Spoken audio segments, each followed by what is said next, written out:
Good morning and good afternoon, everyone. Welcome to today's Exploring by the Seat of Your Pants event. My name is Joe Grabowski, and I'll be your host for today.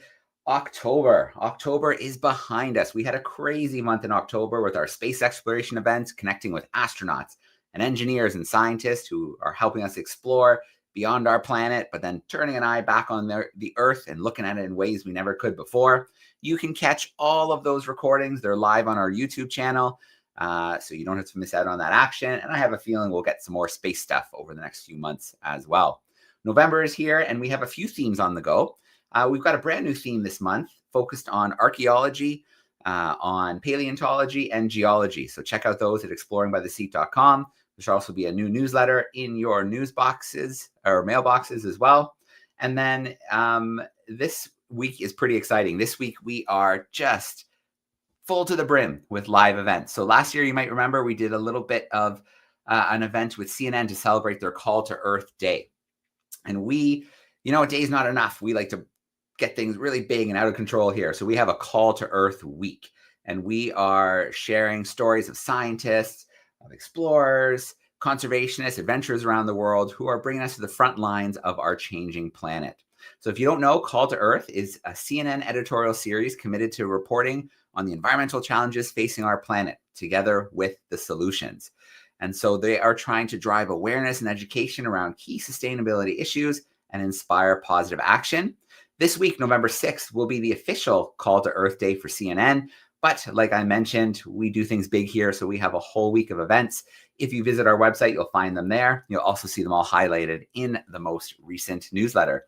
So it's been a busy morning. I hosted 3 events back to back to back, and we talked about Oman. We talked about kelp forests in South Africa, drilling ice cores on the top of the world with Allison. So it's already been a busy day, and I'm really excited for this next event we have coming up. It's been a while since I've been able to connect with Ami.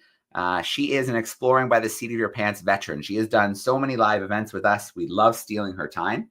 Ami Vitale is a National Geographic photographer, filmmaker, writer, and explorer who has traveled to over 100 countries, telling stories that celebrate the beauty and resilience of our world. Her work highlights the deep connection between people and nature and inspires hope and actions. She's the founder of Vital Impacts, a nonprofit that uses the power of art and storytelling to support conservation and nurture new voices. And one theme that we've picked up on and shared the story of over the last few years is the northern white rhinos and the plight they're facing, with Najin and Fatu being the last northern white rhinos left in the world. Ami's been documenting the race to try to save this species from the brink of extinction. And as such, we've been able to join her and share along with this story. And it's been a lot of fun to learn about this crucial conservation work. It's been a little sad at times too to think about losing such a beautiful, amazing species, but there's been so much hope as well. So I'm going to reach backstage and see if I can find Ami waiting for us. There she is. Hi, Ami. How are you? Hi, Joe. Thank you. You are incredible. I just want to first give a huge shout out to you because I've known you from a long time ago when you just were doing this, and it's so beautiful to see the growth and the people you're reaching, and you're just having you really illustrate the power of one individual to go into the world and make tremendous impacts. So thank you for everything that you do. I know it's hard work and it doesn't go unnoticed. Well, thank you, Ami. I really appreciate that. like I said in the intro, hosting you over the last, I mean, It feels what were like we, year forever. 11? I think we've had you for a lot of the time joining us and sharing your story and being generous with time that I know is precious. You're traveling, you're telling important stories. Mm. Yeah, it's always Everybody's great to feel. Well, thank you. I know everybody is, I mean, it's a gift to be with you, and just thank you for what you're doing. All Yeah. right. Well, Amy, we have a great group of classrooms from Canada and the US. They, as per usual, are going to do what they do best and flood us with questions soon.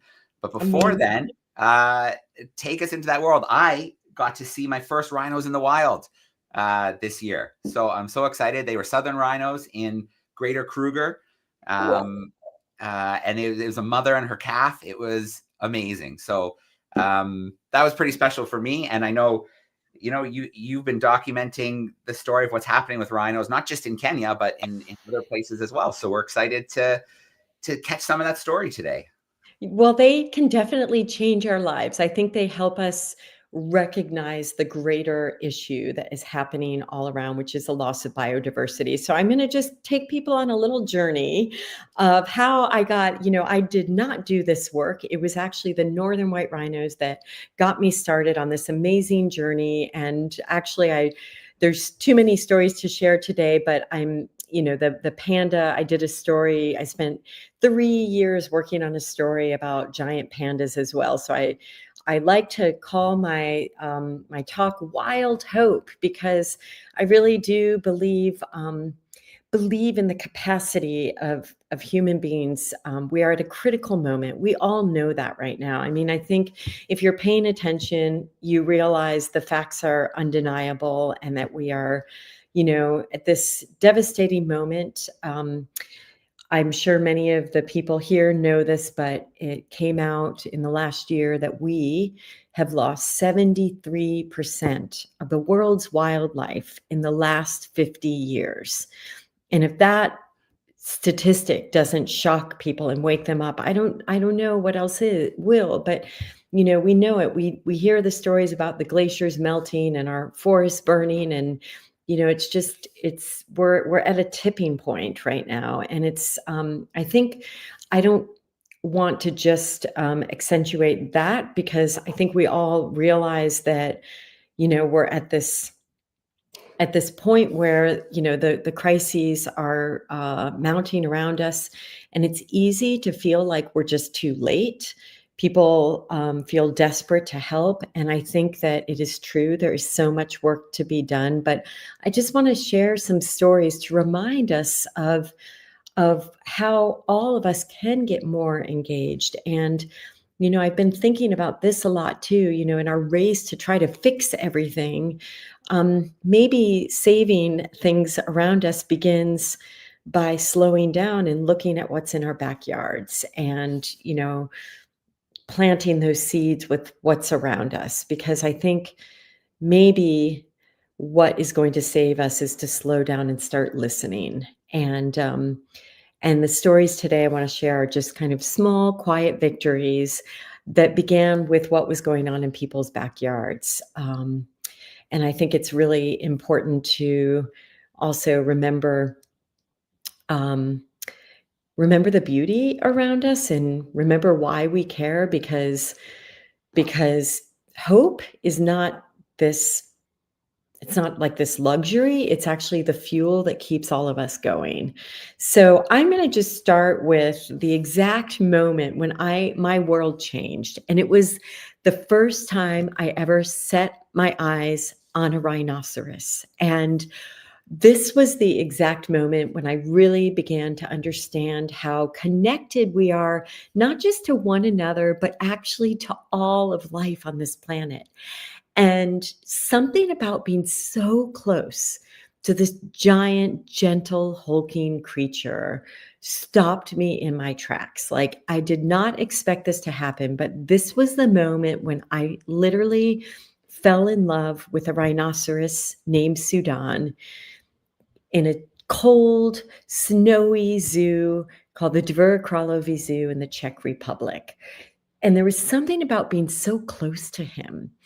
and realizing, like looking at him and realizing as a species, these animals had been roaming the planet way longer than all of us as a species. They had been on the planet for millions of years. And on this day, there were actually only eight of them known to be alive, all living in zoos. And I just, this was the moment I set eyes on him, and he changed how I see the world forever. And they had this audacious plan to fly 4 of them in these crates to Kenya. Kenya was considered the safest place to bring them. And the thought back then was, this was 2009, and they thought, maybe by moving them to this place where there was room to roam and the air and the fresh grass, they thought somehow it might stimulate them to breed. Now, this is how we imagine rhinos roaming the open plains of Africa. But today, this is what it looks like. They literally have to be guarded around the clock by heavily armed guards because the value of their horn is worth so much. They're literally being poached to extinction. And when I began this story, there was, I was so devastated thinking about the problem.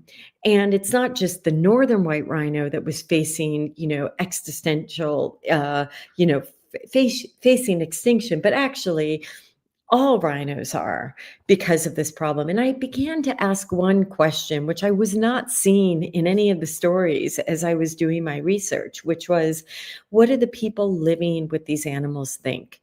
Where are the communities living side by side? Do they care? It set me off on this journey to try to, understand, where is the hope? What do we all do about it? Is there hope? And, it turns out there are incredible stories all around us, and that, perhaps it is, the hope lies in the communities living with these animals, because they are probably our best protection against the poachers and against these the problems that we face right now for all, not just rhinos, but a whole host of other species as well. And everywhere I go, I see people, often with very little, making these tremendous impacts for their communities, for the wildlife, and for the planet. And I just keep thinking how important it is to shed some light on their work, on what they're doing, where, always, this is the truth. It's always a group of individuals making huge impacts. And I want to find those stories.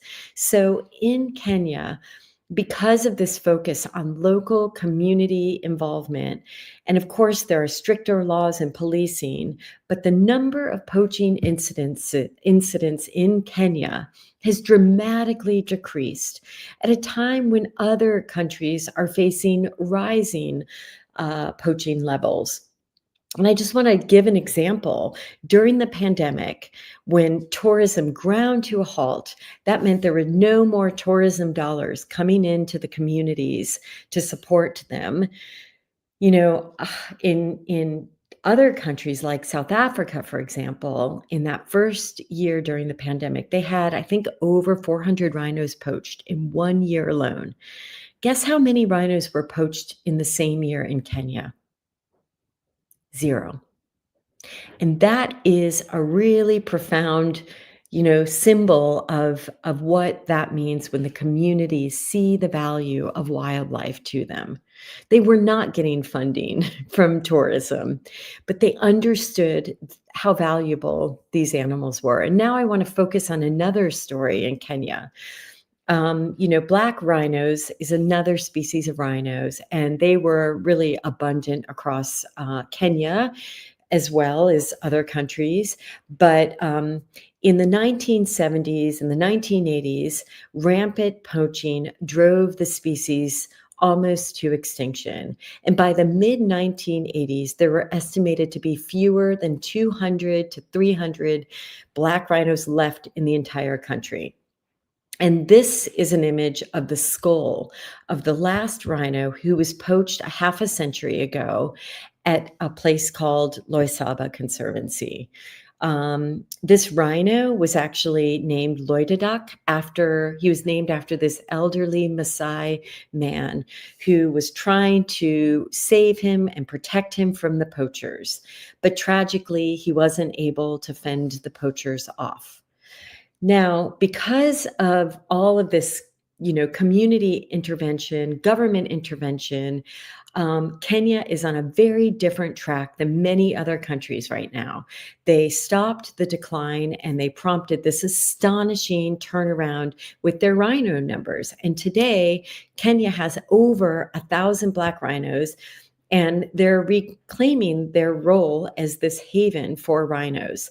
And they wanted now, last year, they wanted to establish other rhino conservancies because their problem right now is that they need more habitat for the black rhinos because, they're in these, national parks and in different conservancies, and they need more territory. So I was privileged to be a part of one of these, establishing a new conservancy at Loisaba, where they moved 21 black rhinos there, and moving these animals is not easy. They weigh over a ton. It is literally this Herculean challenge, with danger at every single turn because these are big animals.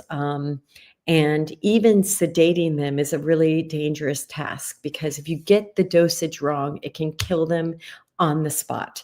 So they actually have to dart them first from a helicopter because black rhinos are very different actually from southern and northern white rhinos.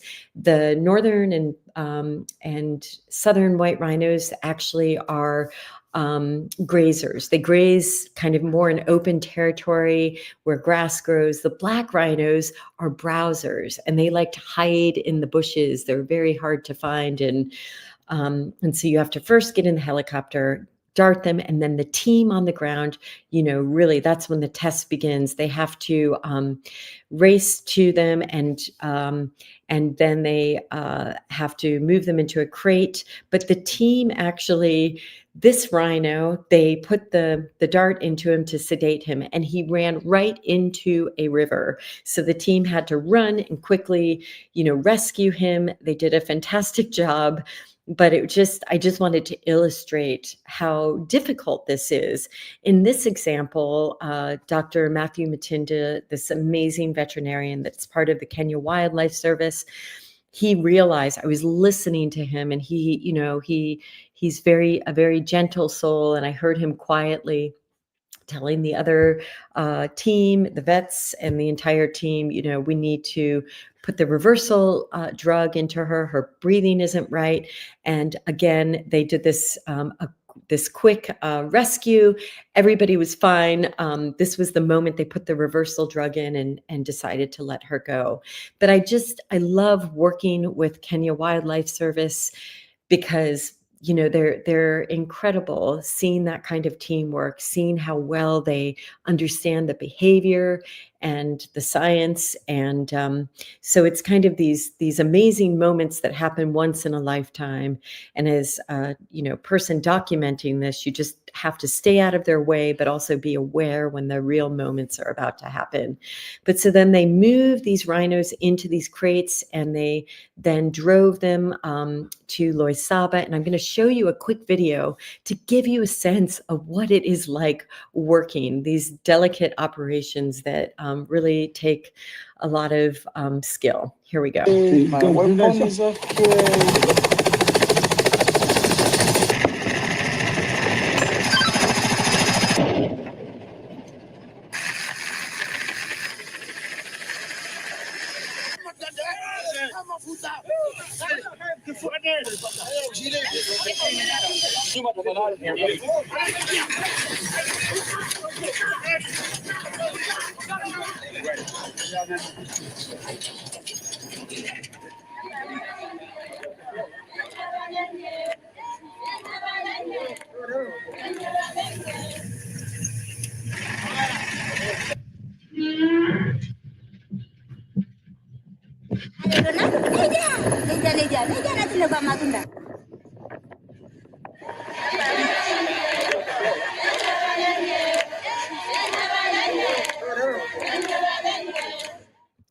So I just want to actually illustrate the best part of this story. I mean, I find, I hope we get to the day when we don't have to move animals and we can stabilize populations. But to me, the most heartwarming piece of the story was to see the community literally lining the streets as the rhinos were arriving, and to see how deeply engaged they are in these stories. And I think that lies, that is our biggest hope, is actually involving everywhere.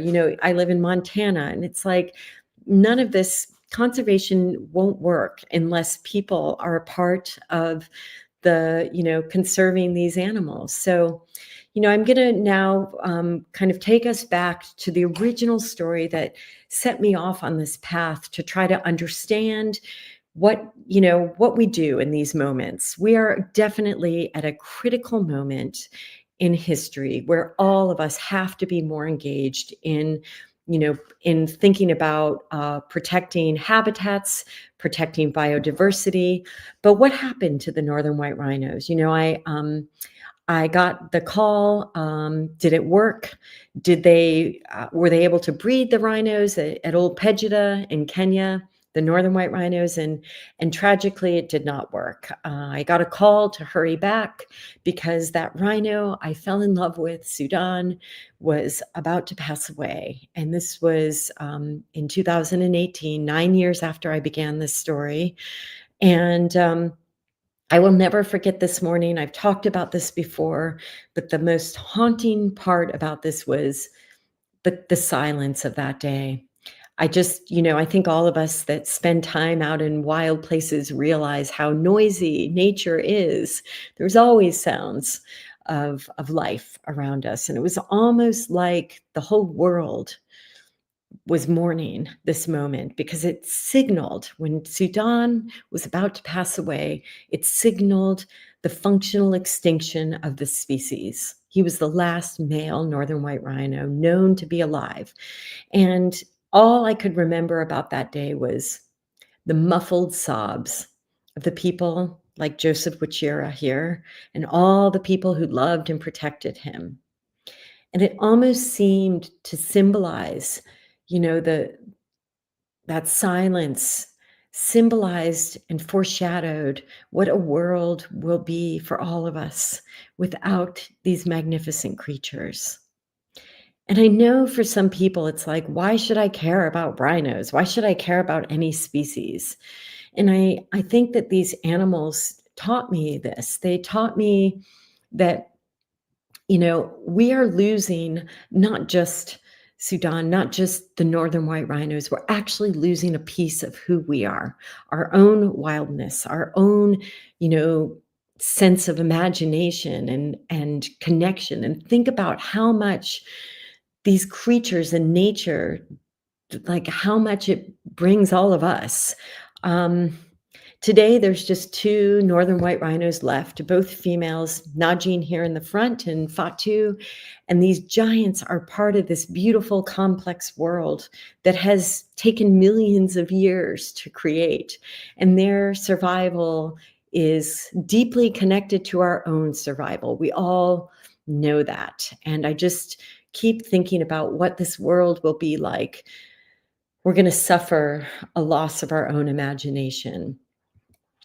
But like many stories, this story has a hopeful twist. In the darkest moment, when I had given up hope, I thought that, just everything felt very dark for a while. And it was in this moment that this small group of individuals is banding together, doing everything they can to save the species from extinction. And I think about this as this metaphor. It is often in the face of our greatest challenges that human ingenuity and creativity can light a path forward.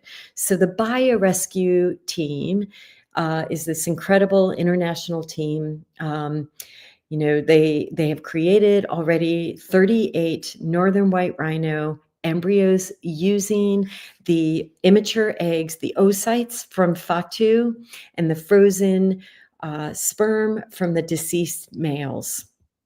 Now, just last year, they had implanted a southern white rhino embryo into a surrogate that actually resulted in a pregnancy. Kura, the southern white rhino surrogate, had a viable 70-day-old male embryo in her womb. And because of these heavy rains, it unearthed the sudden flooding unearthed this bacteria called Clostridia, which are these spores that sit in the earth for hundreds of years. And because of this changing climate and these like massive rains, the spores came up, and within an hour, they killed Kura, that fetus, and this bull that they were using to help figure out when the exact moment to implant these surrogates was.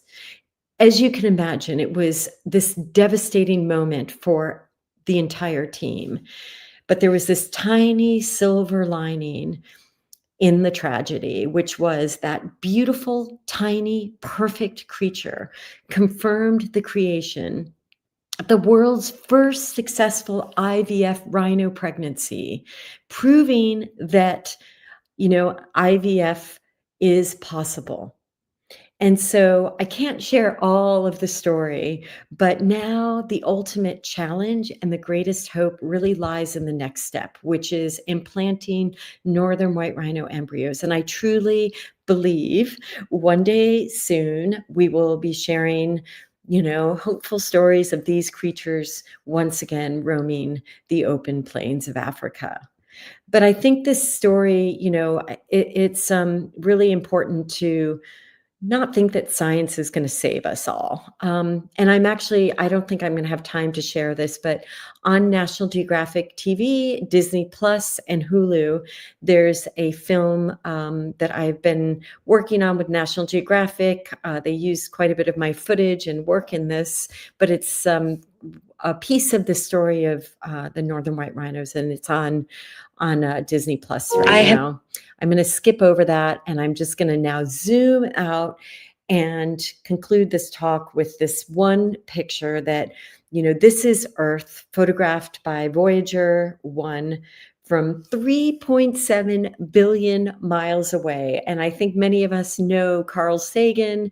He called us this pale blue dot. This is us. This is the planet Earth. The single fragile pixel suspended in the vastness of space.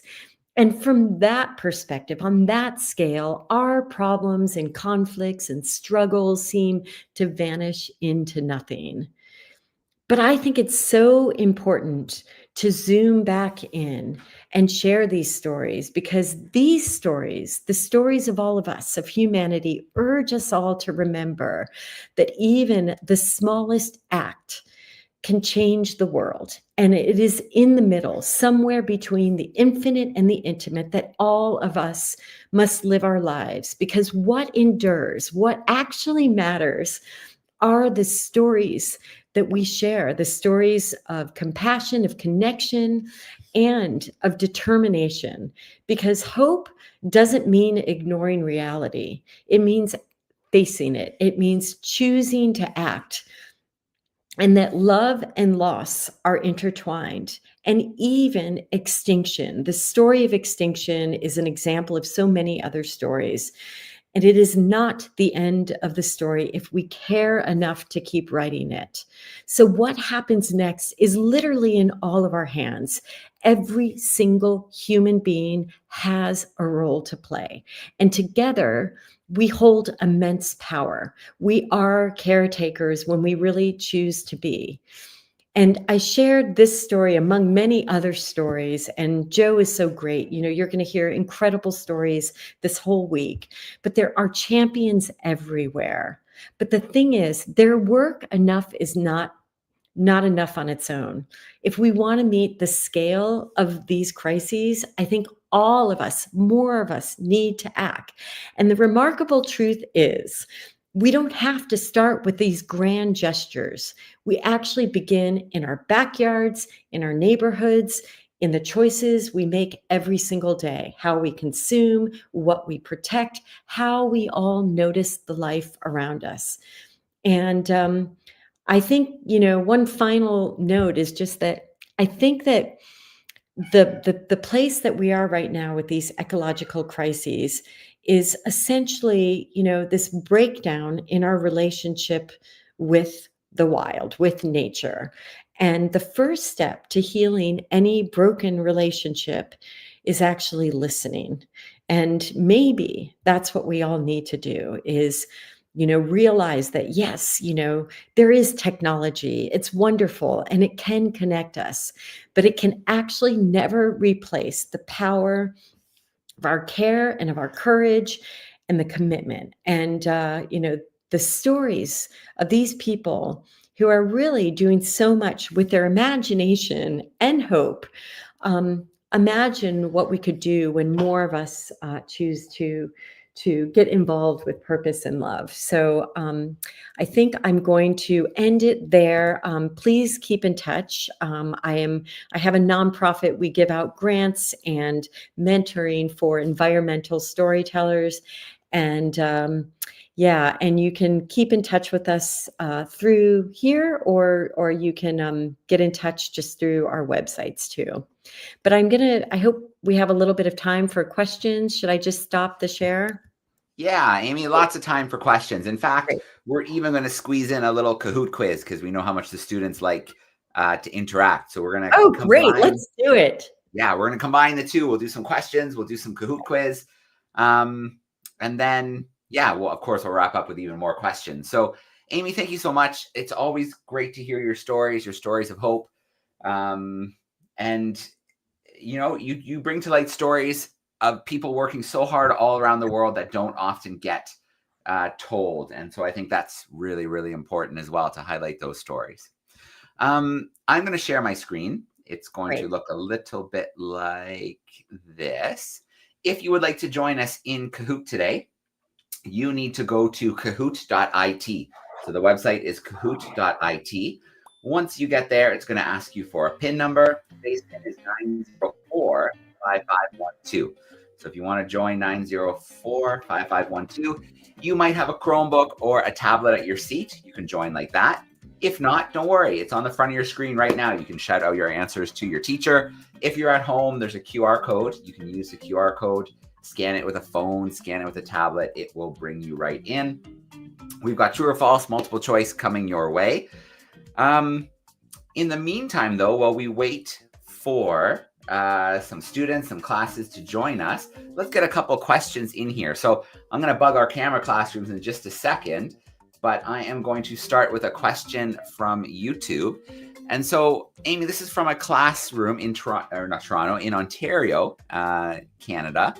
And they're curious about what it's like to be in the field with your camera gear. Is it hard to have with you? Is it easy over all the time that you've done it? Is it challenging to keep it clean? So they're really interested in the camera gear that you're using.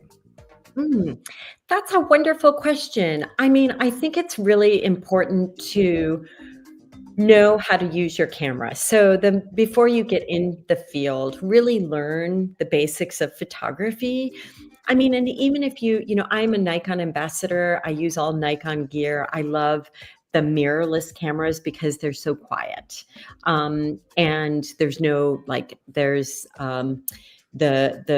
it means that you can have no sound on your cameras. In the olden days, there was a mirror that kind of made this metallic sound. And I actually, it made people uncomfortable in a way, I think, hearing the sound of the shutter. So I like that. But, I will say this, I think, it's not just about the gear, but a lot of the work that I do is uncomfortable. You put yourself in uncomfortable places. I've gotten malaria. I've gotten, it just sometimes can be physically uncomfortable. It may be, you know, new people you don't know. So I have learned, though, that my best experiences in life often involve a little bit of discomfort. And I think that, you know, if there's one takeaway today from my whole talk, don't be afraid to put yourself into a place that makes you a little uncomfortable, whether it's physical discomfort, emotional discomfort. You know, just don't be afraid of the world and of people. I think that, you know, you gotta push yourself out of our comfort zones, and I do think in some ways we've gotten so used to being, you know, in places that are so comfortable that we miss out on life. We need to, you know, nature is so much fun, but you sometimes just have to get up and get dirty and wrap your arms around all things you might be afraid of or bring you discomfort. And if one thing to remember today, it's that yourself, every single one of you, push yourself, because I promise you, afterwards, you're gonna be like, that was the most amazing experience. And it has never failed me. All right. Thank you, Amy. Let's get this Kahoot going, and then we're going to just devote the rest of the time to seeing some faces, hearing some voices, and taking questions. So, true or false multiple choice, the quicker you put in the right answer, the more points you're going to get. And we're starting off with a statistic that we learned today. We've lost about how much of our wildlife? Is it 23%, 45%, 50%, or 73% of our wildlife around the world? You have a little extra time because this is a question where you have to think a little bit, and it's a bit of a reading question as well. But how much of our wildlife do you think we've lost to date? About 23. Oh, good job, crew. That was really fast. Everybody got those answers in before the timer.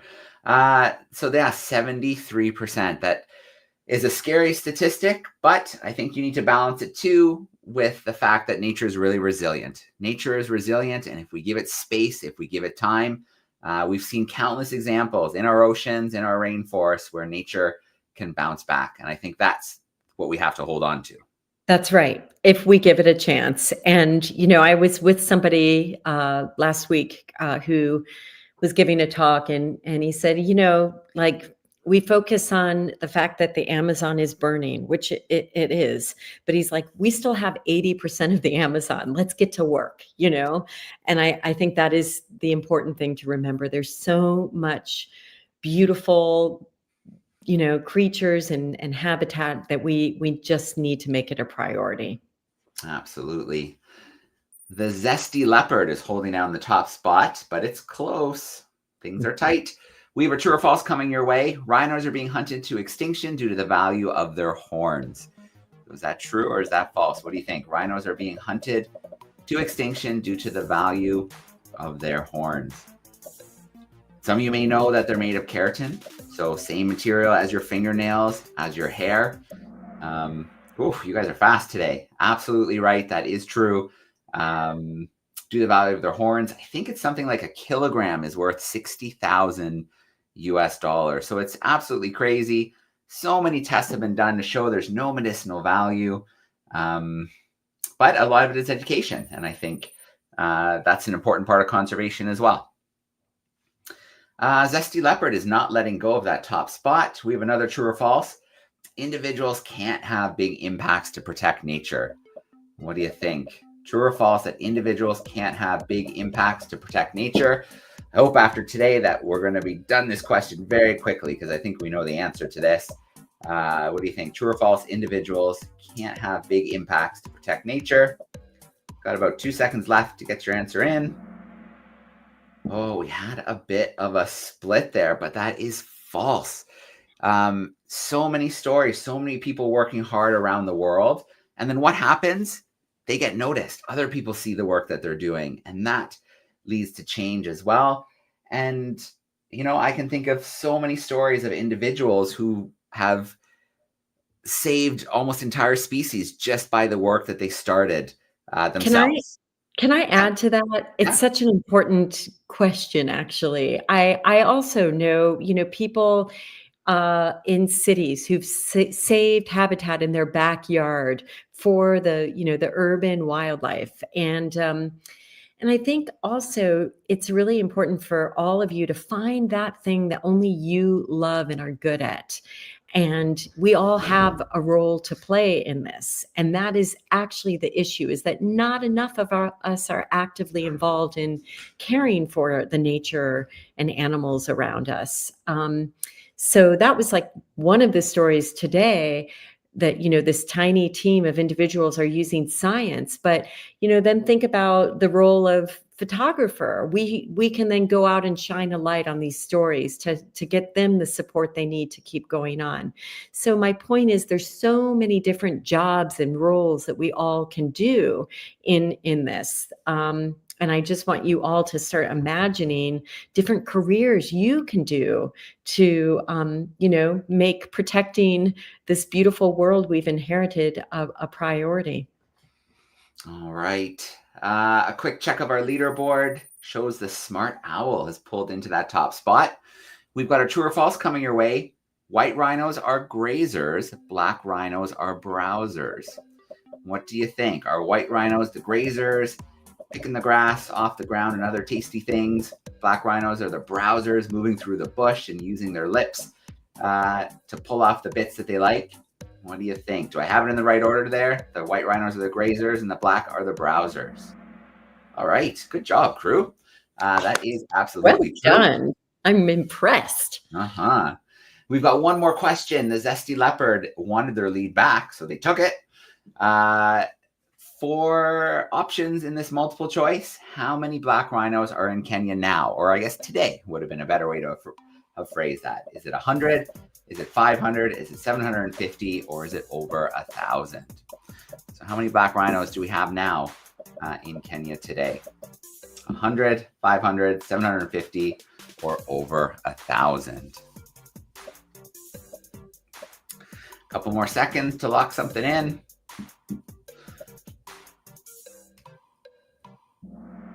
All right, it is over 1,000, which is, again, another one of those good news stories that countries given some space, given some time, dedicated individuals, and you can have really, really great results. I forgot to add with that black rhino story, how they moved 21 rhinos? Mhm. Since they've moved them there, they've already had 5 babies. So they're reproducing quickly. And, that's the hope. They can, again, if you give nature a chance, it's going to come back. Absolutely. All right, camera classrooms, get ready. We're coming your way, but we're going to take a look at our podium first. In third place, we've got the fearsome manatee. In second place, the zesty leopard. That means we have a new leader. In that top spot, we've got the zesty frog. Oh, we got zesty names today. Interesting. I know. I love your names. All right. Very cool. Well, I'm going to stop that screen share and turn off that music, and let's get some kids in here. Mr. Alliston's 4th graders are hanging out with us. Cougar Cubs, how we doing? You guys say good? Hi. Okay.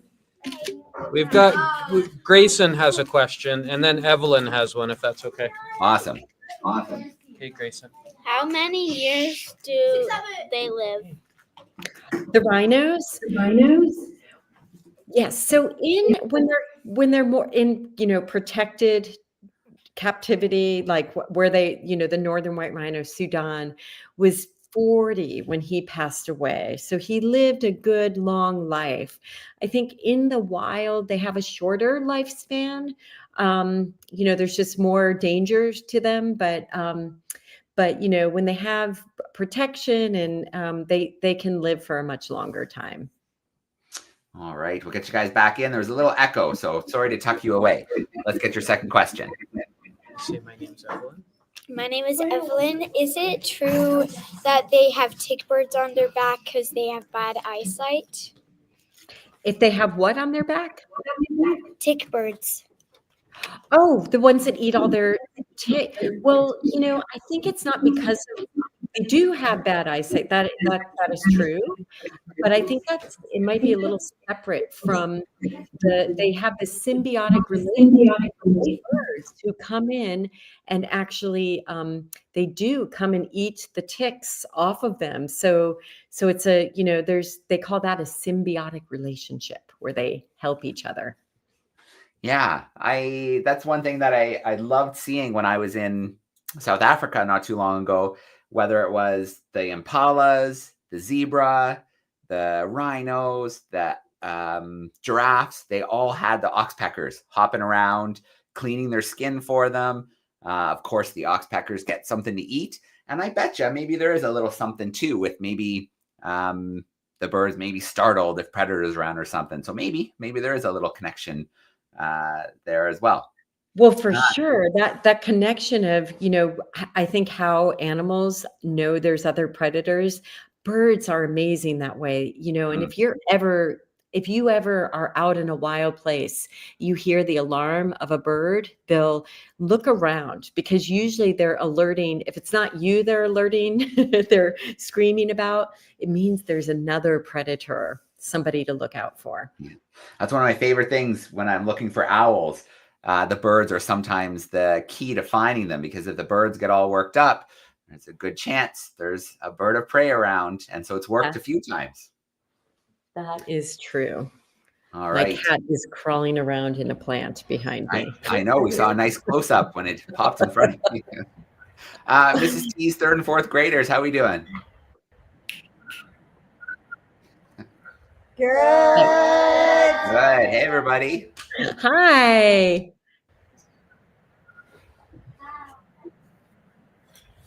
My question is, when did white rhinos start getting poached for their horns? Oh, I mean, I think when Did you hear that? Yeah, when do they start getting poached? I think poachers look for any opportunity. They've been known to kill the mothers and then the babies are orphaned. I think it's really a question of, when they find a vulnerable, place. So they'll go for any opportunity. Not really about the age, like when their horns. I think her question was more like, when did the trend start? Like in the 20s, in the 1930s, like when did this become a thing? Yeah. In the 1970s and 80s is when that trend really started, and continued. And there've been other there've been other moments when it like different policies in different countries. There was a moment, I think, when they started, for example, even with like elephant tusks, elephants were also being poached. And very interestingly, they have another story as well, where when people were opening stockpiles of stored tusks that they had confiscated and selling them, it started this whole craze.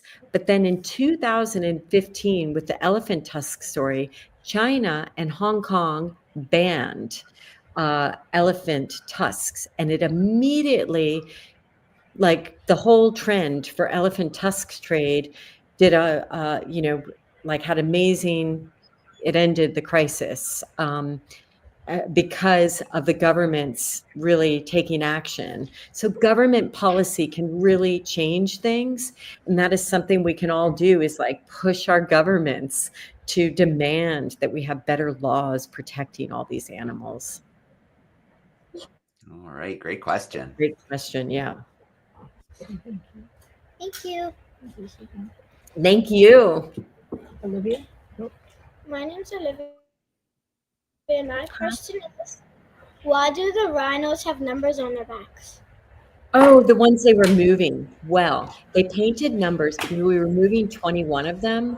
And basically, those black rhinos are really good at hiding, and they'll hide in the thick bushes. So the only way later, after they were released at Loisaba Conservancy, they wanted to be able to monitor them from far away. So when they had their binoculars, or if the helicopter was flying over, we could then see which rhino was which. Are they doing okay? If they needed any medical help, then you can identify them and separate who was who.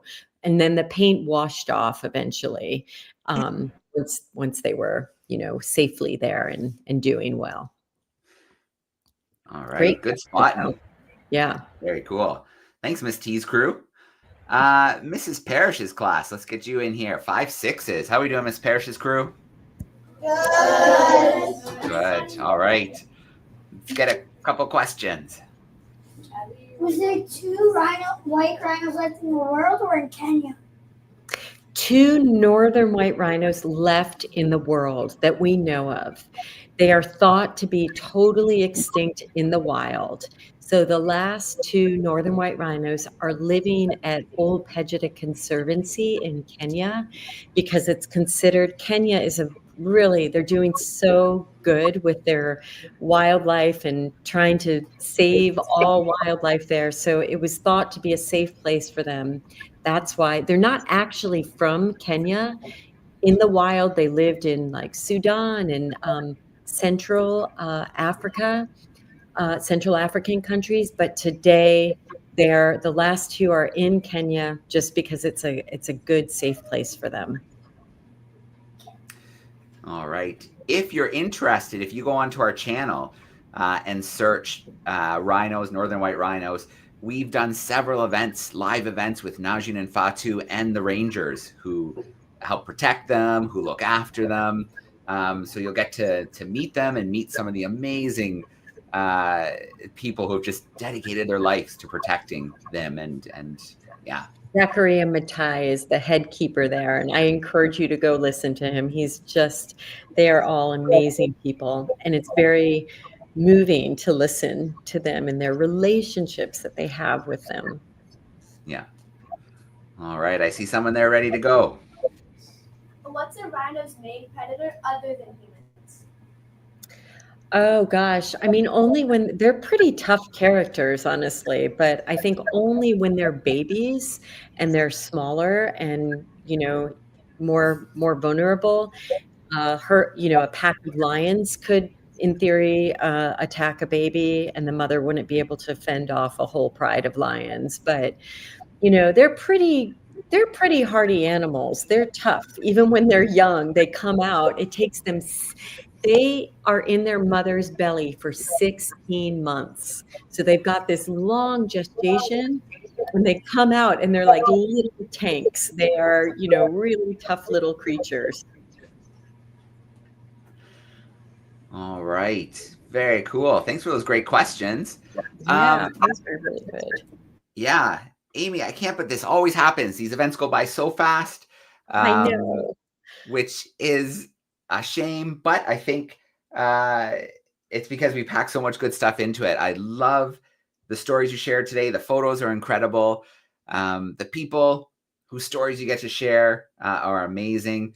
And I think it's so important for students to see the hope stories. And that's what we try to do, is always share those hope stories, because yes, we need to know what's happening, but we also need to know what's happening as well to prevent these things from happening, and people to know they're not alone. And there's a whole bunch of people working so hard to protect our wild places, our wild things. Yeah. Yeah, thank you so much, Joe. And I totally agree. And I actually think, one other message is, I think these messages, these stories, you all are going to be the best messengers of them, sharing these stories, thinking about them, and finding your own story in your backyard that maybe you can go and help protect something right in your own community, because that is the key for all of us, to find something that every single one of us can do. And you're not too young to get involved, really. So I'm so grateful to all of you.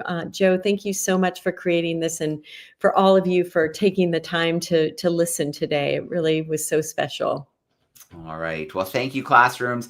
Thank you for those great questions. Thank you to our camera groups. Thank you to our YouTube classrooms. It's always great to have you with us.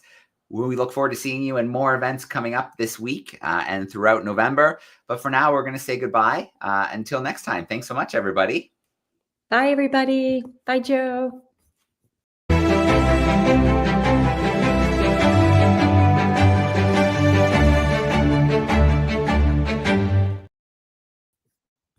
All right, Amy.